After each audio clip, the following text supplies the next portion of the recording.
आज की ताजा खबरों के अपडेट में बात करेंगे देश भर की तमाम बड़ी और काम की खबरों के साथ ही भारत सरकार की ओर से लिए गए कुछ महत्वपूर्ण फैसलों और जारी किए गए कुछ नए नियमों की। इसके अलावा पीएफ खाताधारकों के लिए आज एक जरूरी और महत्वपूर्ण खबर है, बताएंगे आपको आगे इस अपडेट में। साथ ही इलेक्ट्रिक व्हीकल खरीदने पर आपको मिलेगा बम्पर सब्सिडी, सरकार ने किया है ऐलान। आखिर कौन से राज्य की सरकार ने किया ये ऐलान, बताएंगे आपको आगे इस अपडेट में। साथ ही बैंक खाताधारकों के लिए आज एक जरूरी और महत्वपूर्ण खबर है, बताएंगे आपको आगे इस अपडेट में। साथ ही दाल की स्टॉक लिमिट पर थोक कारोबारियों को सरकार ने दी है बड़ी राहत। आखिर क्या है पूरी खबर, बताएंगे आपको इस अपडेट में। साथ ही गेमर्स के लिए शानदार मौका, इस मोबाइल गेम को खेलकर जीत सकते हैं आप 1 करोड़ रुपए का इनाम।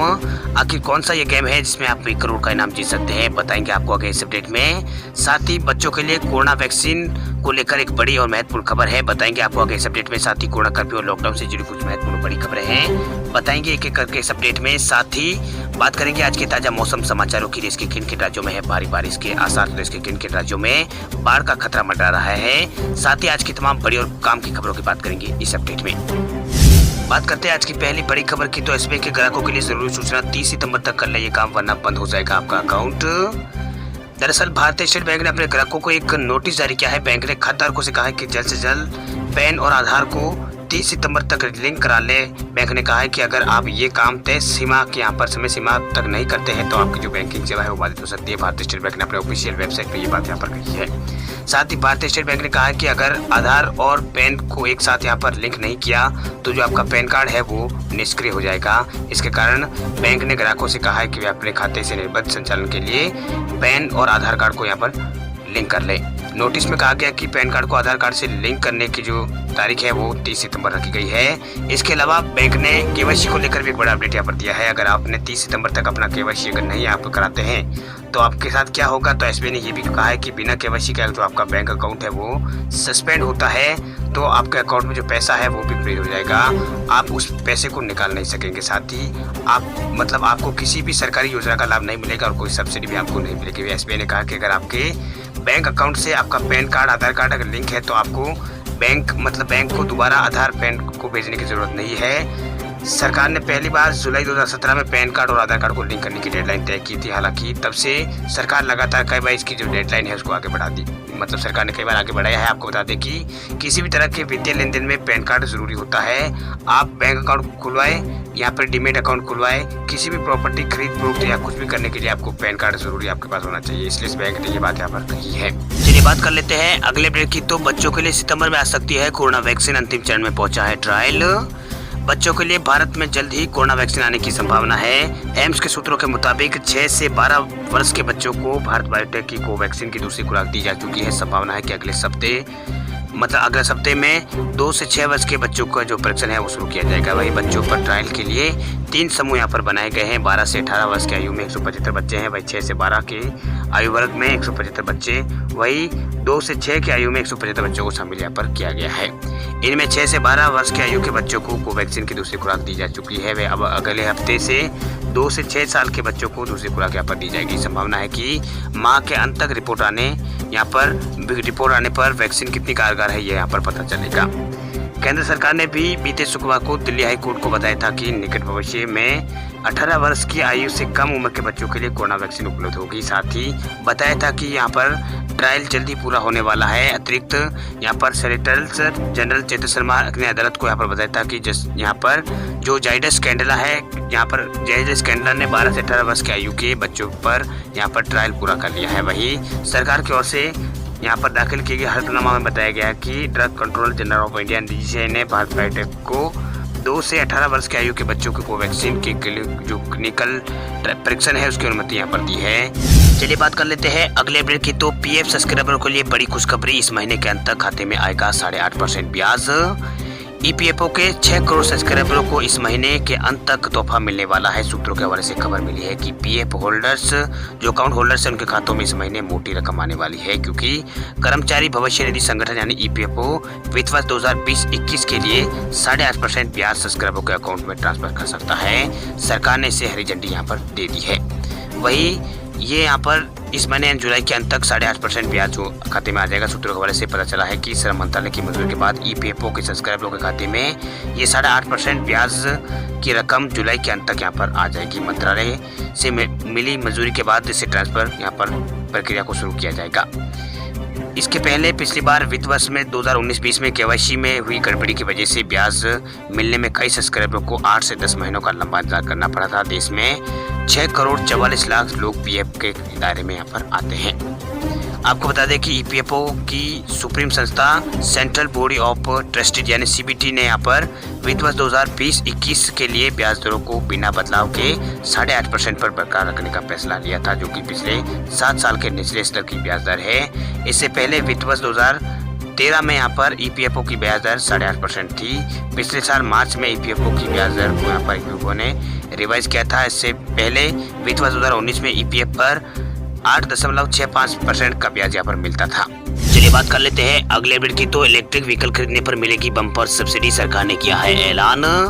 अगर आप भी गाड़ी खरीदने का प्लान कर रहे हैं तो आपके लिए अच्छी खबर है। सरकार ने फेम 2 नीति को लागू होने के बाद आपको इलेक्ट्रिक व्हीकल पर सब्सिडी यहाँ पर सरकार की ओर से दी जाएगी। अब तक गुजरात, महाराष्ट्र, दिल्ली और तेलंगाना में ये लाभ मिलता था, लेकिन अब ये नई नीति राजस्थान में भी लागू कर दी गई है। अब यहाँ भी की राज्य सरकार ने इलेक्ट्रिक व्हीकल खरीदने वाले लोगों को यहाँ पर सीधी सब्सिडी सरकार की ओर से मिलेगी। वही राजस्थान परिवहन विभाग के अनुसार यहाँ पर इलेक्ट्रिक व्हीकल सब्सिडी अपडेट वहाँ के खरीद पर यहाँ पर सरकार यहाँ पर SGST राशि की प्रतिपूर्ति यहाँ पर करेगी। इसके तहत सभी इलेक्ट्रिक 2 व्हीलर और 3 व्हीलर सहित कार 4 व्हीलर की बैटरी पावर के अनुसार एक मुश्त अनुदान की राशि यहाँ पर दी जाएगी। परिवहन विभाग के अनुसार ये राशि 1 अप्रैल 2021 से 31 मार्च 2022 के बीच यहाँ पर खरीदे गए सभी वाहन और मार्च 2022 में रजिस्टर्ड कराए गए सभी इलेक्ट्रिक व्हीकल लेने वालों को यहाँ पर ये सब्सिडी दी जाएगी। वही राजस्थान परिवहन विभाग के अनुसार इलेक्ट्रिक वाहन खरीदने पर सबसे कम सब्सिडी 5,000 रुपये की मिलती है, जो यहाँ पर 2 किलोवाट हर्ट्ज के 2 व्हीलर पर मिलेगी। वही 5 किलोवाट हर्ट्ज के वाहनों पर सरकार की ओर से 20,000 रुपये की सब्सिडी दी जाएगी।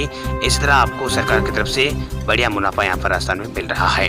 वही दिल्ली में इलेक्ट्रिक व्हीकल्स पर पूरे देश में सबसे ज़्यादा सब्सिडी मिलती है। सब्सिडी में आपको 1,50,000 रुपये तक का फ़ायदा हो सकता है। इसलिए अगर आप भी इलेक्ट्रिक वाहन खरीदना चाहते हैं तो, और अगर आप दिल्ली में रहते हैं तो आपके लिए बेहतरीन यहाँ पर मौका है। अब बात करते हैं अगले अपडेट की। तो यूपी उत्तराखंड के बाद दिल्ली में भी कांवड़ यात्रा पर लगी है रोक। कोरोना के चलते लिया गया है फैसला। उत्तराखंड और उत्तर प्रदेश के बाद अब राजधानी दिल्ली में भी कांवड़ यात्रा पर रोक लगा दी गई है। सरकार द्वारा यह फैसला लिया गया है कि कोरोना को देखते हुए दिल्ली में कांवड़ यात्रा का आयोजन नहीं किया जाएगा। दिल्ली डिजास्टर मैनेजमेंट अथॉरिटी ने इससे संबंधित ने आदेश यहाँ पर जारी कर दिया है। वहीं आदेश में कहा गया है कि 25 जुलाई से शुरू होने वाली कांवड़ यात्रा से संबंधित कोई भी जश्न या जुलूस दिल्ली में आयोजित करने की अनुमति नहीं है। उत्तराखंड में कांवड़ यात्रा पर बैन लगा दिया गया है, लेकिन इसके बावजूद भी भीड़ लगने और जुलूस निकालने से कोरोना फैलने का खतरा है, जिसके मद्देनजर यह फैसला लिया गया है। इससे पहले उत्तराखंड और यूपी सरकार ने भी कांवड़ यात्रा पर रोक लगाने का आदेश जारी किया था। उत्तराखंड के सीएम पुष्कर सिंह धामी द्वारा मुख्यमंत्री पद संभालते ही कांवड़ यात्रा पर रोक लगाने का फैसला लिया गया था। वहीं यूपी सरकार ने भी इस फैसले को लेने में काफी देर लगाई थी। राज्य सरकार का पहला प्रयास था कि वे कोरोना प्रोटोकॉल का पालन करते हुए कांवड़ यात्रा करवा दी जाए, लेकिन इसके बाद में सुप्रीम कोर्ट की तरफ से सफाई मांगी गई और कोरोना की तीसरी लहर की खतरा को देखते हुए यहाँ पर यूपी सरकार ने कांवड़ यात्रा को रद्द कर दिया है। चलिए बात कर लेते हैं अगले अपडेट की। तो दालों की स्टॉक लिमिट पर थोक कारोबारियों, मिलर्स और इंपोर्टर्स को मिली है रियायत। केंद्र सरकार ने दालों की कीमतों पर काबू यहाँ पर पाने की कोशिशों के तहत जो स्टॉक लिमिट लगाई थी उस पर रियायत यहाँ पर दी है। ये रियायत थोक विक्रेताओं, मिलों और इंपोर्टर्स को मिली है। वही ये रियायत तुरंत प्रभाव से यहाँ पर लागू हो गई है। इससे पहले सरकार ने कोरोना काल में दालों की महंगाई को रोकने के लिए 31 अक्टूबर तक के लिए दालों की स्टॉक की लिमिट यहाँ पर तय कर दी थी सरकार की ओर से। वही केंद्र सरकार ने अब राज्य सरकारों और अन्य स्टॉक होल्डर्स से मिले फीडबैक है उसके आधार पर स्टॉक लिमिट पर राहत देने का फैसला लिया है। थोक विक्रेताओं के लिए स्टॉक लिमिट बढ़ाकर अब 500 मीट्रिक टन कर दी गई है। पहले ये लिमिट 200 मीट्रिक टन थी। वही रिटेलर्स के लिए 5 मीट्रिक टन की लिमिट बरकरार रहेगी। वही दाल मिलों के लिए ये लिमिट 6 महीनों के प्रोडक्शन या सालाना क्षमता का 50% जो भी अधिक हो वो कर दिया गया है। वही इंपोर्टर्स को स्टॉक लिमिट से यहाँ पर राहत की छूट यहाँ पर दी गई है। वही खरीफ में यहाँ पर जो खरीफ की फसल उसमें तुअर और उड़द की बुआई को देखते हुए मिलर्स को स्टॉक लिमिट में राहत का असर किसानों की बुआई पर भी यहाँ पर बुआई की सेटलमेंट पर दिखाई देगा। हालांकि सरकार ने हिसाब के तौर पर कहा है कि इन इकाइयों को कंज्यूमर यहाँ पर अफेयर्स डिपार्टमेंट के वेब पोर्टल पर स्टॉक की जानकारी देनी होगी। वही स्टॉक लिमिट का संशोधित आदेश यहाँ पर तुअर और उड़द और चना और मसूर पर 31 अक्टूबर 2021 तक लागू रहेगा। हालांकि अगर स्टॉक निर्धारित सीमा से ज़्यादा है तो उन्हें कंज्यूमर अफेयर्स डिपार्टमेंट के ऑनलाइन पोर्टल पर इसकी जानकारी देनी होगी। इस आदेश की अधिसूचना 30 दिनों के अंदर यहाँ पर 30 दिनों के अंदर स्टॉक की सीमा यहाँ पर तय, जो स्टॉक है उसको तय सीमा में लाना होगा। चलिए बात कर लेते हैं अगले ब्रेक की। तो IDFC फर्स्ट बैंक के ग्राहकों के लिए खुशखबरी, सेविंग अकाउंट पर हर महीने मिलेगा ब्याज। IDFC बैंक ने हाल में ही सेविंग अकाउंट पर हर महीने इंटरेस्ट रेट क्रेडिट किए जाने का बड़ा फैसला लिया है। बैंक का नियम 1 जुलाई 2021 से लागू हो गया। इस फैसले के जरिए बड़ी संख्या में लोगों को फायदा होगा। रिजर्व बैंक के नियमों के अनुसार बैंक हर एक क्वार्टर में ब्याज का भुगतान यहाँ पर करते हैं, लेकिन बैंक अगर चाहे तो हर महीने भी ब्याज खाते में भेज सकते हैं। वही FD के अलावा कई अन्य स्कीम में भी यहाँ पर बैंक पहले से यहाँ पर महीने दर महीने ब्याज यहाँ पर का भुगतान करते आ रहे हैं, लेकिन सेविंग अकाउंट को लेकर अभी तक इस तरह का कोई भी फैसला यहाँ पर नहीं हुआ है। वही IDFC फर्स्ट बैंक के रिटेल यहाँ पर लाइबिलिटीज हेड अमित कुमार का कहना है कि बैंक हमेशा नए समाधान लाता रहता है जिससे ग्राहकों को फायदा हो। हर महीने ब्याज क्रेडिट होने का मतलब है कि आप सेविंग अकाउंट होल्डर को हर महीने ब्याज पर ब्याज का लाभ उठा पाएंगे। साथ ही ग्राहकों को जब जरूरत होगी तब पैसा वो निकाल पाएंगे। चलिए बात कर लेते हैं अगले अपडेट की। तो भारतीय गेमर्स के लिए शानदार मौका, PUBG मोबाइल गेम को खेलकर जीत सकते हैं 1 करोड़ रुपए का इनाम। बैटलग्राउंड मोबाइल इंडिया का पहला स्पोर्ट टूर्नामेंट अगले महीने शुरू हो रहा है। अब आप इसके लिए रजिस्ट्रेशन कर सकते हैं। क्रॉपटॉन की बैटलग्राउंड मोबाइल इंडिया सीरीज 2021 जल्द ही भारत में अपना पहला फेज 1 करोड़ का जो प्राइस पूल है उसके साथ यहाँ पर शुरुआत करेगी। वह क्रॉपटॉन ने उन पैरामीटर्स की एक लिस्ट जारी की है जो प्लेयर्स को टूर्नामेंट में भाग लेने के योग्य बनाएंगे। ये रजिस्ट्रेशन के साथ शुरू होता है, हालांकि ये बेसिक यहाँ पर रिक्वायरमेंट है, इसलिए आपको ज़्यादा चिंता करने की ज़रूरत नहीं है। बैटलग्राउंड मोबाइल इंडिया सीरीज 2021 के पहले टूर्नामेंट के लिए रजिस्ट्रेशन आप गेम की यहाँ पर एम्पोस्टर्स की वेबसाइट पर लाइव है। यहाँ पर ये इसके ऊपर आप देख सकते, मतलब इसके लाइव है, जिसे कंपनी की वेबसाइट के साथ साथ सोशल मीडिया अकाउंट पर भी आप देख सकते हैं। ये सीरीज 3 महीने तक यहाँ पर चलेगी, जिसका मतलब है कि आपको कई मैच खेलने को मिलेंगे। हालांकि इस अवधि के दौरान केवल 5 फेज सबसे महत्वपूर्ण होने जा रहे हैं। वही सीरीज 5 क्वालिफायर राउंड होंगे, जिनमें प्रत्येक सेमीफाइनल की टीमों की संख्या यहाँ पर कम कर 16 यहाँ पर तक की जाएगी। पहले राउंड में इन गेम क्वालिफायर कहा जाता है पहले गेम को। ये 2 अगस्त से 8 अगस्त के बीच चलेगा। इस राउंड के बाद केवल यहाँ पर 1024 टीमें ही क्वालिफाई करेगी। इसके बाद ऑनलाइन क्वालिफायर आता है जिसमें 64 टीमें क्वालिफाई करेगी। यह 17 अगस्त से 12 सितंबर के बीच चलेगा। वही तीसरा पेज क्वार्टर फाइनल है जो 16 सितंबर को यहाँ पर स्टार्ट होगा। वही 16 सितंबर से 26 दिसंबर के बीच चलेगा, जिसमें 24 टीमें अगले दौर में पहुंचेगी।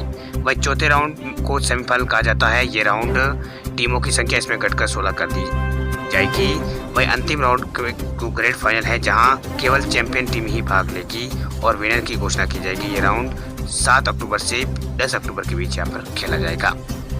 अब बात करते हैं अगली खबर की। तो दिल्ली में झमाझम बारिश, यूपी एमपी के कई जिलों में बारिश का अलर्ट मौसम विभाग ने जारी किया है। पूरे देश में मानसून छा जाने के बाद अब अगले 1 हफ्ते तक उत्तर भारत में झमाझम बारिश होने का अनुमान मौसम विभाग की ओर से लगाया गया है। मौसम विभाग का कहना है कि 21 जुलाई तक उत्तर भारत में भारी बारिश होगी। वही राजधानी दिल्ली में आज सुबह से ही यहाँ पर जोरदार बारिश हो रही है, जिसके बाद मौसम यहाँ पर सुहाना हो गया। वही मुंबई में बीते कई दिनों से बारिश हो रही है, अभी भी यहाँ पर राहत की उम्मीद नहीं है। वही मुंबई में मौसम विभाग ने भारी बारिश होने का अनुमान लगाया है। वहीं मुंबई में बारिश के कारण अलग अलग घटनाओं में कुल 30 लोगों की मौत हुई है। वही उत्तराखंड में बादल फटने से 2 लोगों की मौत हो गई है। वही हिमाचल प्रदेश और हरियाणा, राजस्थान और बिहार के कई इलाकों में लगातार बारिश हो रही है और आज भी यहाँ पर बारिश की संभावना जताई गई है। वही बिहार के कुछ हिस्सों में भारी बारिश की संभावना जताई गई है। वही यूपी और मध्य प्रदेश के कुछ जिलों में भी बारिश का येलो अलर्ट मौसम विभाग की ओर से जारी कर दिया गया है। वही मौसम विभाग ने कहा है कि जम्मू कश्मीर, हिमाचल प्रदेश, उत्तराखंड और पश्चिमी उत्तर प्रदेश और हरियाणा, चंडीगढ़, दिल्ली और उत्तर पश्चिम मध्य प्रदेश और पूर्व उत्तर भारत और राजस्थान, उत्तरी कोंकण, बिहार कुछ हिस्से है जहां पर मानसून का असर ज्यादा दिखाई दे रहा है। इससे इन राज्यों में भारी बारिश होने की संभावना यहाँ पर जताई गई है।